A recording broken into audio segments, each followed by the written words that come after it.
In this video, I will show you how you can create this kind of footer using Breakdance Builder in WordPress. So if you are interested in learning how we can create this kind of footer using Breakdance, then without further ado, let's get started. So the first thing that you have to do is to log into the dashboard of your website. And once you are in the dashboard of your website, from here, just click on this footers. And once you will click on this footers option right here, click on add footer. Here just title it as footer, and where it says location, be sure to choose everywhere. There are a lot of conditions available. You can decide what kind of conditions you want to use. I'll just click on add footer. Now that our footer is created, you can just click on edit in Breakdance. And once you will click on edit in Breakdance, the Breakdance page builder will get loaded.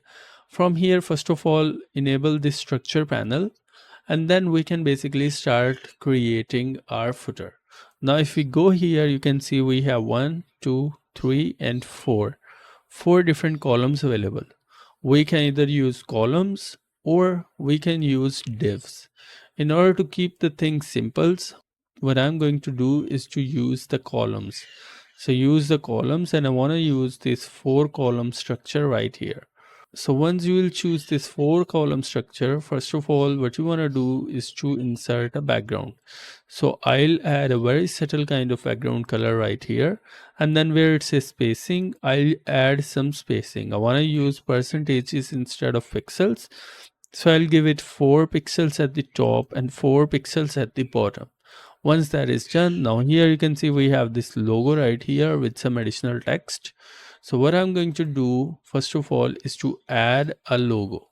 For that, I need to insert an image, or I can use an icon.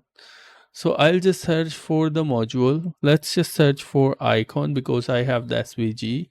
So I'll just insert it here. Then you can click choose, and where it says upload, just click here. And then I have the SVG, and here it is. I'll just upload the SVG right here and then click on save icon. And once that is done, just select the SVG, and now here you can see this is where it is. Go to the style option, and then where it says icon, we can just add our logo. Now here you can see this is how it looks. I don't know what's with this thing, but it just comes with this padding at the top and at the bottom, and I do not like it. Margin at the top, if I set it to 0 and 0, you can see this doesn't change. And this is the only reason why I use image module right here instead of icons. So I'll select the image that I have for the logo, and I'll click choose right here, and now you can see this is how it is looking. Once that is done, we can basically insert the text module or a rich text module. That is completely your choice. I'm going to use this text module right here, and then I'll basically copy this lorem ipsum from here, and I'll paste the lorem ipsum right here. Once that is done, in the next column we have this title with the contact info right here.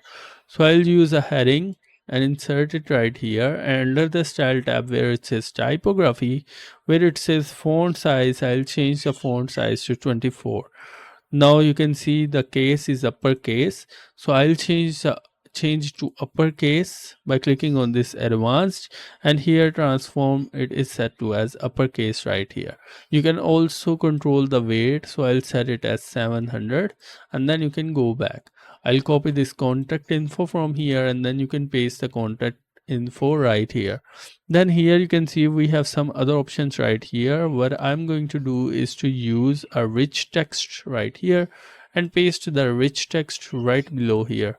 Then we can simply copy this and paste it right here. You can see this is really very simple and very straightforward. There is nothing very difficult right here. So I'll insert it right here, and then that's basically it. And there you can see this is how it is looking. Now you can click on this column right here, click on the layout, and then after the layout you can click on these cog icons, click on flex, and where it says row gap, I'll add 10 pixels of the row gap between these elements. I want to do the same thing with this column, so click on layout, click here, click flex, and use 10 pixels right here. So 10 pixels here and 10 pixels right there. And then we have this link for our salon. Now you can basically copy this and paste it right here, and paste this heading right here. Now here it says our salon. You can copy this and paste this right here. And then where it says our gallery, you can copy and paste the gallery right here. Now for these items right here, because these are going to be the clickable links, I'm going to use the list option. And then we can either use the basic list or the icon list. I'll use the icon list. So I'll select and drag it right here. Let's just remove two of these. Let's just pick the icon. And if you want to completely remove the icon, you can remove it by clicking here and it will remove the icon. But I want to keep an icon and I want to use an arrow icon. So I'll search for the arrow. And from here, we can pick one of these arrows. So let's just pick this arrow right here. You can see this is how it is looking. And then we can pick this one by one. And then we can change them here just like that. Now I want to reduce the icon size. So go here where it says size. I can just make it 12. So it should be smaller. And then in here you can just insert the gallery. Now I'll select this div under the layout option, choose the flex option right here, and where it says row gap, I want to keep it as 10 pixels to make everything consistent. And here inside this one you can just insert the gallery and you can completely remove this. And now in this way you will have 3 columns. Under the columns, under the layout options right here, you will have this option where you have the styling, width, and all the different options right here. I'll walk you through about all of these different options and how you can control these options that are showing up right there.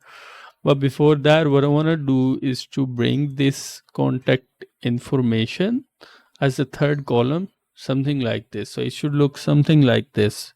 Now that we have it created, what I want to do is to add this red strip at the bottom. For that, you can just click add and then insert a section. Once you will insert the section, from here click on background. Under the color option, I already have this one added as the global color.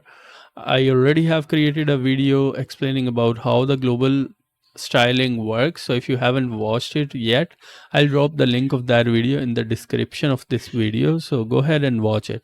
Now here we'll have this copyright disclaimer section. So we can basically duplicate this one from here and insert it here, and I'll paste it right here. Now click on this section right here under the spacing option where it says padding, remove the padding or just add a very minimal padding on the top and on the bottom. And then for the text color, we'll just have to change the text color under the typography, change the color to the white color. And now you can see we have this footer right here. You can just click on save. This is our footer. In order to check this, I'll copy this URL and then you can go there and basically check it right here. And here you can see this is how it is looking. Now, once you make your footer, now this is the time to make it responsive. Now, if I click on tablet portraits, you can see everything looks fine because this is checking at the bottom of each other. Now, if you want to add some spacing under the section settings, under the layout, here you can just change it to the flex box and then you can do it. Or you can select this column. You can select this column option right here, and under the spacing option, you can add some padding. So just in case if you want to have more space, just add the padding at the top and at the bottom, and in this way you will have more spacing. So this is for the tablet landscape, this is for the tablet portrait, and this is for the phone landscape. You can see everything is very responsive. And this is basically how you can create your footer. Now if I go here and if I give it a refresh, you can see this is how it is looking. I already have created a tutorial about how you can create this kind of beautiful header using Breakdance. If you haven't watched it, I'll drop the link in the description of this video. I hope you have learned something new. If you have, please be sure to hit the subscribe button and be sure to hit the bell icon to always get the latest video updates. Thank you very much. I'll see you in the next video.